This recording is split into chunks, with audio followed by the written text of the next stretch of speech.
Hello and welcome to the IELTS multi-step program. My name is Landry and as usual, I'll be your anchor throughout this journey. Today, we'll be shooting a reaction video to a speaking test that was conducted by Adrian, a native English speaker, and a test taker from India. What we'll be doing is the usual that we do. We'll be pausing at intervals to comment on the mistakes that she's making and tell you how to avoid making those mistakes, and also proffer some solutions or tips or share strategies that would allow you to enhance her performance and probably do much better than she did in the test. So without much ado, let's review the 4 assessment criteria for the speaking test before we jump right into this video. The most important criteria for the speaking test on which it is assessed is fluency and coherence, followed by lexical resource and grammatical range and accuracy, and finally pronunciation. So all these 4 items are things that you should focus on in the speaking test. So let's see how she does and what score she gets at the end of this test. Let's get right into this video. Welcome to the speaking portion of the IELTS exam. My name is Adrian. I will be your examiner for this part of the test. And I will record this for marking purposes. The test has 3 parts. I will give you instructions for each part. May I see your identification, please? Yes, please. Thank you. And what is your full name? My full name is Prisha Singh, as you will see on my passport. You can please just call me by my first name, Prisha. Okay, Prisha. Here. So it's obvious that someone has really prepped this young lady for coming for this test. Please, as a non-native English speaker, as someone from Africa, from Asia, endeavor to pronounce your name in as clear a manner as possible. Remember, your name isn't going to be a common English word, so it might be strange for them. And it's also advisable to preempt the examiner by even offering what the most common derivative of your name, or the one that people use when they're addressing you. I'll give you an example. My name is Olanrewaju. That's my full name as a Nigerian, but most people call me Lanre. So when I'm introducing myself in the IELTS, when I go ahead and I say, my name is Olanrewaju Yusuf, I would say, well, you can call me Lanre. This already, how would I say it, knows that this is working on the assumption that I know already that the examiner will ask what he can address me by or what he should call me. So if you have this tip and you're already aware of it, why not use it? Here's your passport back. Thank you. For part 1, I will ask you a couple of questions to get to know you better, and then some questions on a general topic. Where do you live? I live in Jaipur, which is a big city in the northwestern province of Rajasthan in India. What do you like to do in your free time? In my free time, I enjoy reading books. Like now, I'm reading The Life of Pi. I also like to do exercise and yoga. Let's talk about movies. How often do you watch a movie?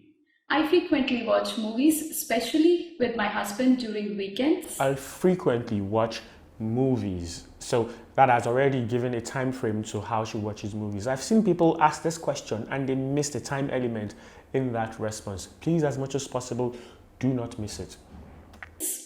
Like just past this weekend, we saw a new comedy and it was quite funny. What is your favorite movie? My favorite film is Lagan, Once Upon a Time in India, which is a sports drama set in the Victorian era. I love the characters, the story, and the triumph at the end. Who is your favorite actor or actress? My favorite actor is Johnny Depp. Oh, I like him. Because he's very dynamic and talented. He has many faces and can truly become the characters that he portrays.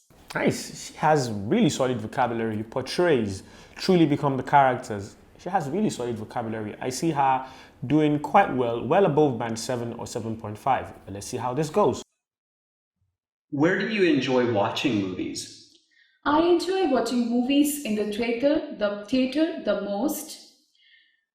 It is because the sound and the picture quality let me feel like I'm inside the story. Let me feel. I have a challenge with Has this. the way you watch films changed in the last 10 years? Yes, it has.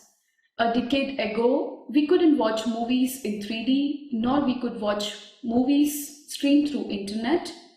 These Nor could we, not we could. And one thing I like about her response, even before she finishes, is that you see that question is a timeline question, and these are questions that are specifically put in the speaking test to allow you to show off a wide range of grammatical structures, most especially tense. So, has the way you watch movie changed in the last 10 years? Obviously, if you're going to respond to that question, you will talk about how movies were watched before, how movies are watched now, and how movies will be watched in the future. This is something that is very, very essential that you do when you are responding to timeline questions. There's a time element embedded in it, and you have to, as much as possible, deal with this time element and let the examiner know that you can use tenses at both the past, the present, and in the future. days, we can watch movies online through Netflix and in 3D in theaters, as I just mentioned. If you could make a movie, what would it be about? Wow, that's an interesting question, but I never thought about this. Can you please give me a moment? It would be amazing to do a I love that response. I love that response. That's an interesting question. I've never thought about that, but could you please give me a moment to think about it? Very, very clear, coherent, and very direct request that the examiner would have a hard time turning down. This is something that I haven't even noticed before, and I would recommend that you could use it, but obviously do not go more than a moment. Obviously, you wouldn't say, please give me a moment, and you take 10 minutes. The examiner does not have the luxury of time. It's a very good response, a very good way to frame an answer for a question that probably caught you unawares, or a question that you are not quite sure of the answer. Please, as much as possible, remember that the speaking test is not a test of intelligence. We're not really concerned about you knowing so much or being a specialist in those areas that we're asking you questions on. If you do not know, how can you convey your ignorance or the level of ignorance that you have about the question or topic that has been given to you? documentary nature films based on the lives of animals, especially birds. I love birds. I guess it would be really fun movie too. So this particular video has subtitles, and she said especially birds, not especially. A lot of us do this. We sort of chip off the first syllable in some words. Some things like because, we turn it to cause. And it's quite informal language, and it reduces the overall quality of our responses in the speaking test. As much as you want to be informal, as much as you want to use contractions and try to show off your knowledge of native English speaker, how would I say it, peculiarities or quirks when you're speaking, try as much as possible not to regress into the body state. It's not a conversation or a chat with your body. This is an examiner, and you need to bring your A game. To make. Okay, that is the end of part 1. Now we will continue with part 2. For part 2, here's a card. Please do not turn that over yet.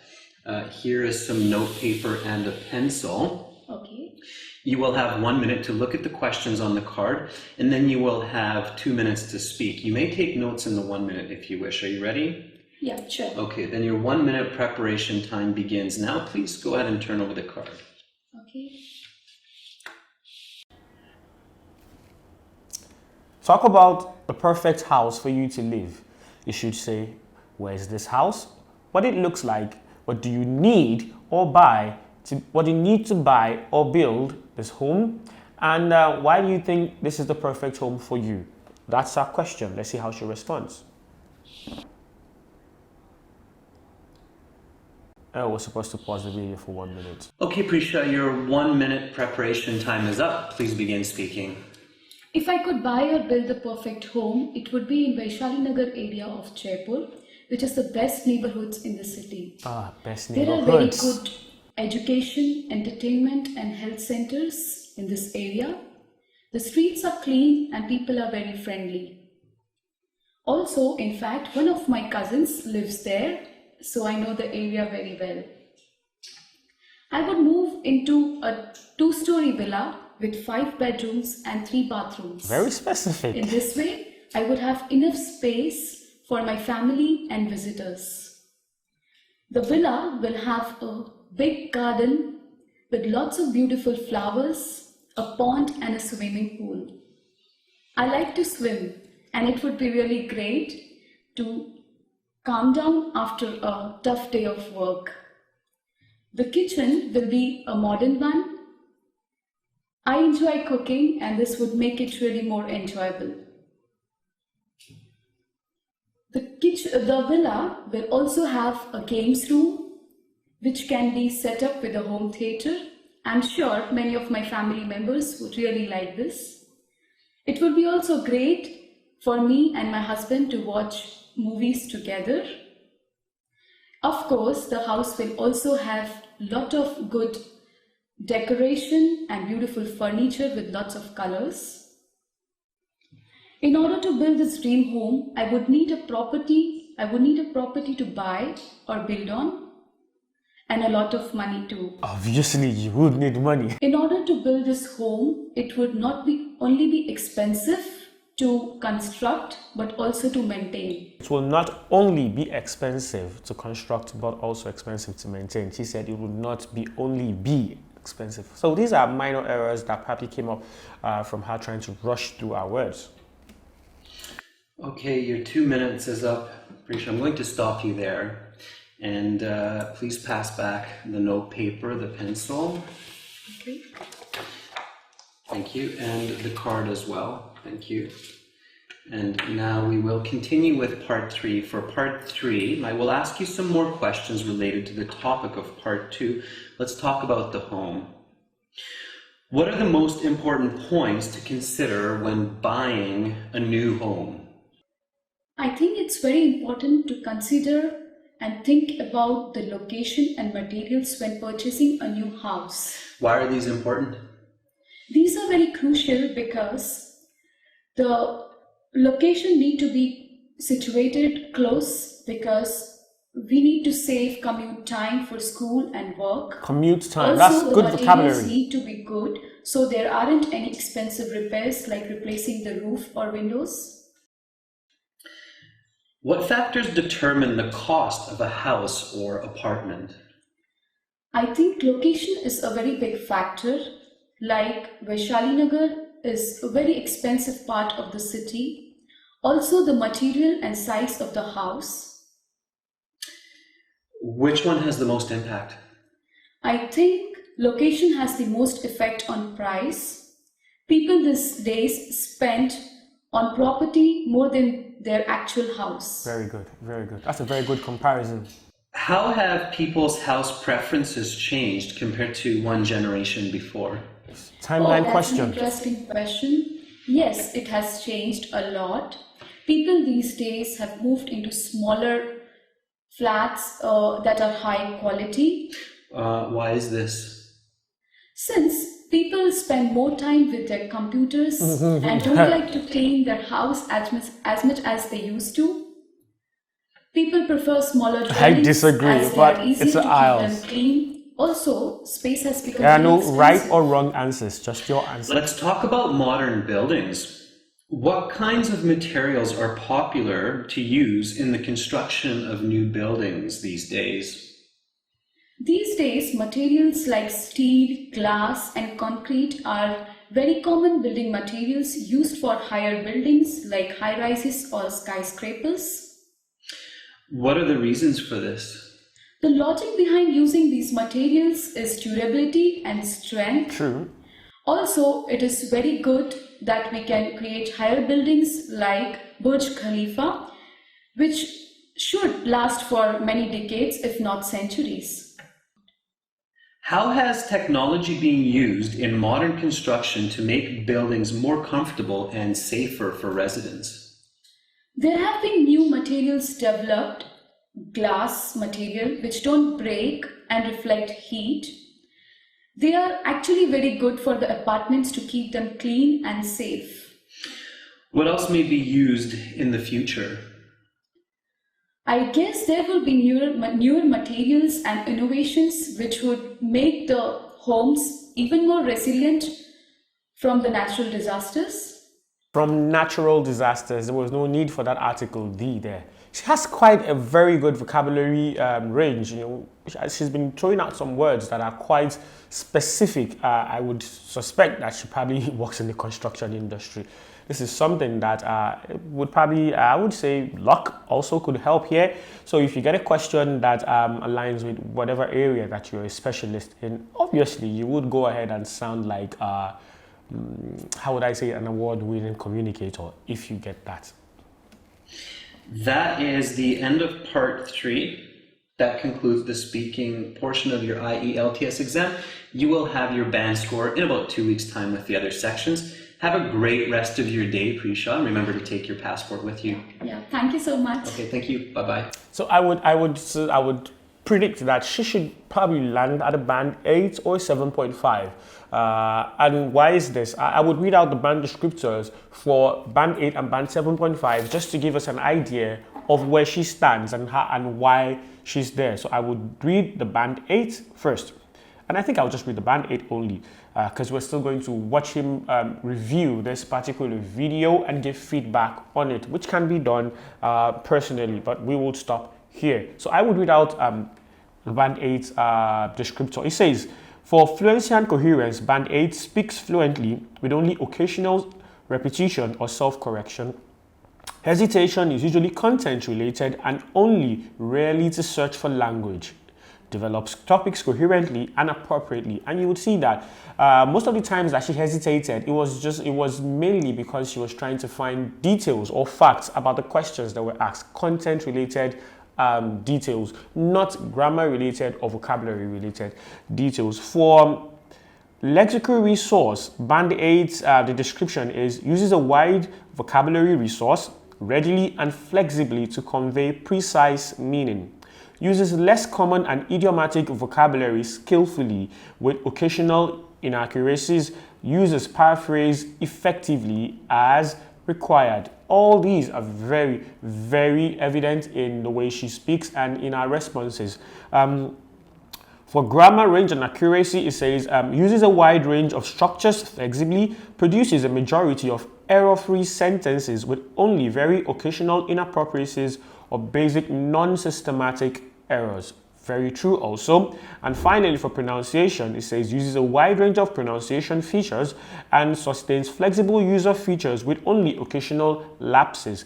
Is also easy to understand throughout. L1 accent has minimal effect on intelligibility. L1 is your first language. She's Indian, and our Indian accent hardly affects our pronunciation and hardly affects how intelligible her words are. So I would put her at a band 8, but let's see where he puts her. Bye. Prisha scores a band 8 for her performance. Surprise because there. she is clearly a very good user of the English language. So we'll stop here. This means she's able to give complete, clear, and complex answers to all of the questions, making very few mistakes. Thank you very much. And I'll stop the video, the reaction video here. And I would like to just repeat what he said. He says, Prisha scores a band 8 because she gives complete answers, clear answers, and complex answers to all the questions. What makes her answers complex? Where do you live? I stay in Jaipur, which is a big city in northwestern Rajasthan in India. That's a complex answer. Where do you live could just have been answered by saying, I stay in Jaipur. But she went ahead to give extra details to flesh out that question. And she started right from part 1 and up to when she got to part 3. So this is a tip that this is a strategy that you should probably copy from her, and that would ensure that you get a very good score in the IELTS. For more strategies and tips on how to do well in the IELTS, in the speaking test, in the IELTS, and every other part of the IELTS, do subscribe to our channel and watch more videos, as we are here to ensure that your IELTS journey is a successful one.